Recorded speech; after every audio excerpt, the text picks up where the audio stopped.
Well, as we know, we have the Dalai Lama coming soon, so we're bringing in internationally known speakers. And but today we have our first internationally known speaker, and she comes all the way from Ireland. Where do you live in Ireland?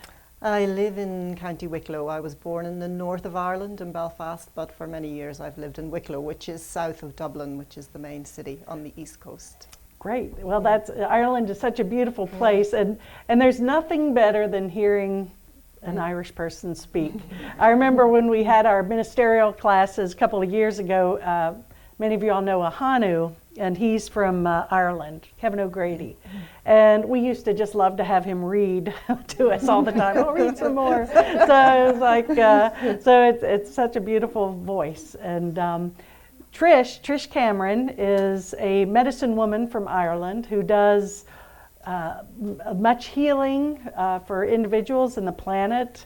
She takes tours with Anne-Marie here, Anne-Marie McConnell. They do tours of Ireland, and I had the pleasure of attending your seminar last year, and you spoke briefly here at the center, and you're just so powerful and wonderful, and your presence is certainly one that is lifting the vibe for all of us. So we're just so delighted to have you here today and welcome you to our center across the pond, and we just thank you. So let's give Trish a nice welcome.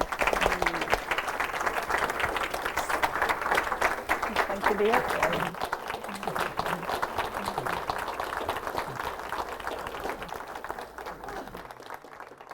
I've given Anne-Marie the power of time over me this morning, so hopefully she'll keep me in time. I usually get up and say, oh, what am I going to say? And then I can't stop talking. As my father, who's 96, I said to him last year, I said, do you want me to say something at your funeral? And he kind of looked at me for a moment and there was silence, and then he said, keep it short.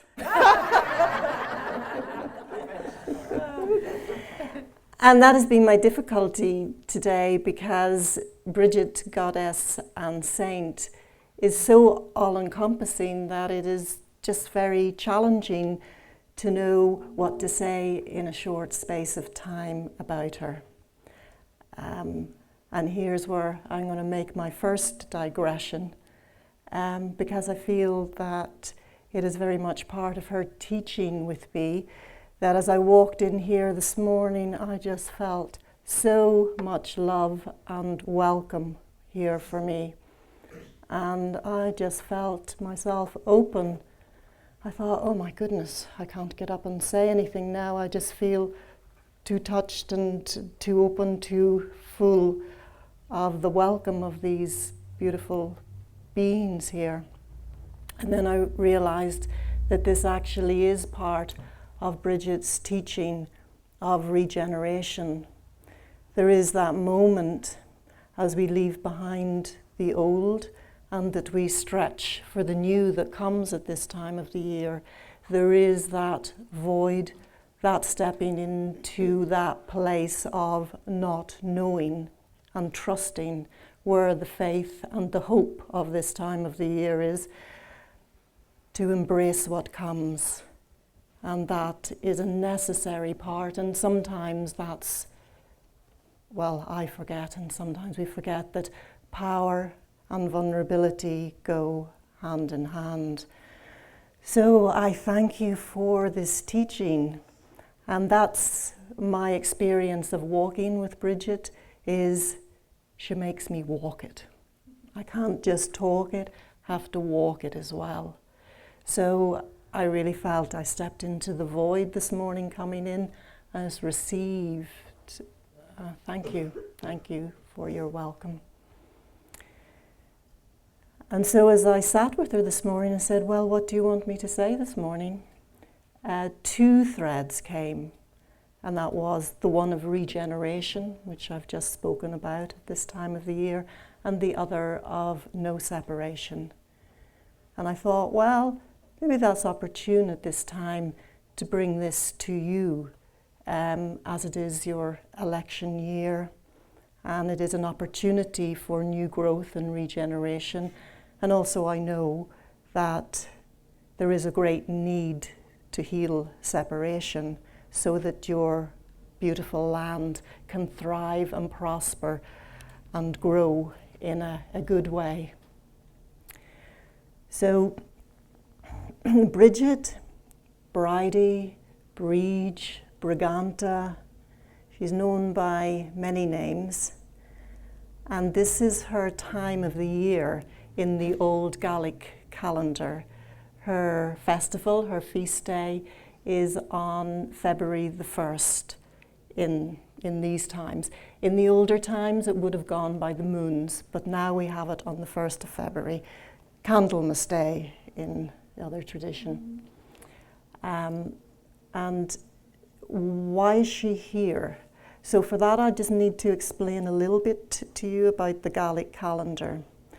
For the old Gaels and the older Irish spiritual tradition, the year started at Samhain, which is our present day Halloween.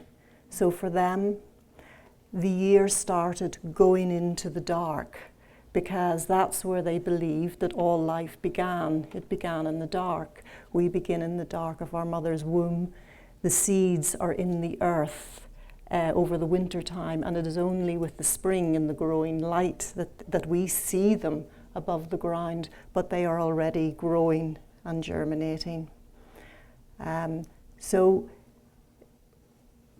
for a moment, perhaps, if you close your eyes and simply be here, that at your back, that you feel the heat of the summertime, the long sun, and also the harvest, the fruits of your labor, the fruits of your inner growth of that year.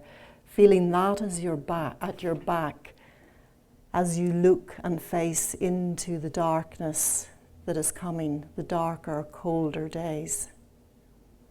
And in your hand, you carry the seeds, those seeds that you've gleaned from that walk through the year, and the seeds that you will take into this dark time of dreaming that will then regrow and be your new growth and new life as the spring comes again within this cyclical cycle. And so, as you face into the dark, you take your seeds and you plant them with care in the earth, knowing at that time that all life is returning to the earth for a time of rest, and also a time in the darkness when those seeds take root and dream themselves into the potential that will grow in springtime. And as you plant those seeds, you yourself move into this cave beside them, into the dark, into the embrace of peace and rest, knowing that here you have time to pause, to restore yourself before the light returns and the growth and the activity and the work begins again. And so you are in the darkness. And as we move through the winter solstice, through that shortest day of the year, where the light slowly begins to turn, moving through to this time of the year. And it's like a stirring, a first stirring of life within us. We feel this slight expectancy, something is turning, something is changing, the light is beginning to return, the beginnings of the springtime. And so you leave your cave. But leaving the cave sometimes is slightly challenging, because maybe we didn't want to go into it, but once we're there, it kind of gets comfortable, kind of cozy in the dark, that comfort zone that we all know. And so to embrace what comes, there is that shift of stepping over the threshold from the darkness, allowing the old stories, the comfort zone, things that no longer serve us in life, things that belong to the past, to last year's dreaming, to transmute, to release from us, so that we are open to receive the incoming spirit, the life that comes, the freshness, the greenness, the verdant growth. And so if you feel that now inside of yourself, just hold that as we continue.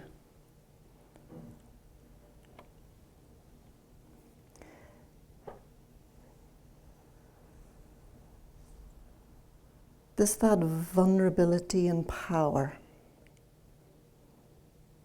And so what will we do in order to welcome in new spirit, new possibilities, a deepening of older dreams that need revitalization?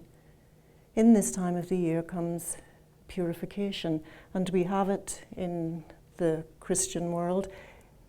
We've Lent, which in its essence is a purification of the body.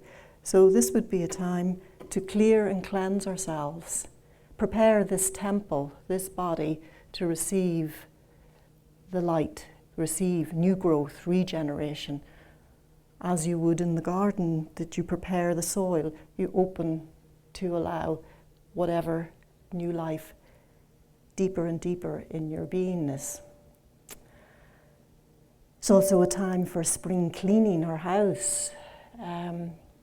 In the tradition of Bridget, on the eve of 31st of January, the eve of Saint Bridget's Day, people would open the door and they would symbolically sweep, like sweeping out the old and then opening the other door to let in the new.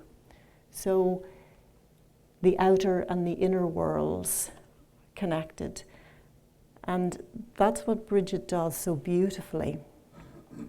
She is a solar goddess in many ways. She is primordial. She holds sovereignty. She presides over all of the elements of fire, earth, wind, and water in their primordial creative form. And yet, she is the goddess. She is the saint of the home fires, of the simple things in life. Because in the old ways, there was no separation between the cosmic and the ordinary. They walked together very beautifully. So this regeneration, this is possible for us because we are part of the earth. Our bodies are of the earth. The spirit comes in. So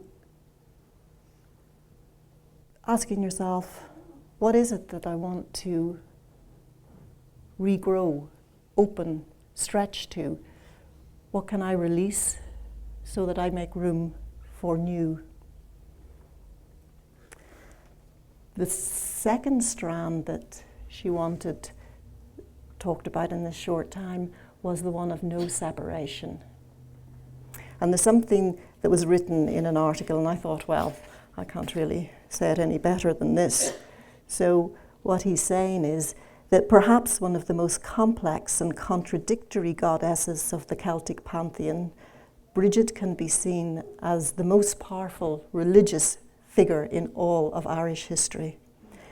Many layers of separate traditions have intertwined, making her story and impact complicated, but allowing her to move so effortlessly down through the centuries. She has succeeded in traveling intact through generations, fulfilling different roles in divergent times. So my feeling with her and working with her is that this primordial creative energy simply looks through any of the spiritual traditions, say, what's my way through here? How can I inform these peoples in the best way possible, in the way that they'll receive me? And what I've understood is she's not bound by any of them. She's not bound by the way that I perceive her. She's not bound by the way that Christians perceive her. She is her own creative force, and she, the divine feminine energy, is moving and evolving herself through time and space. So she's been the goddess, the ancient fertility creatress goddess. She's been Saint Bridget of Kildare as the bishop, as the abbess of the eternal flame. So what does she offer us now as the next turn of the wheel comes? And what I'm feeling very strongly is she's saying, look, what about not being bound by any of your stories? What about taking a fresh look at those stories, patterns, that you say, well, that's who I am.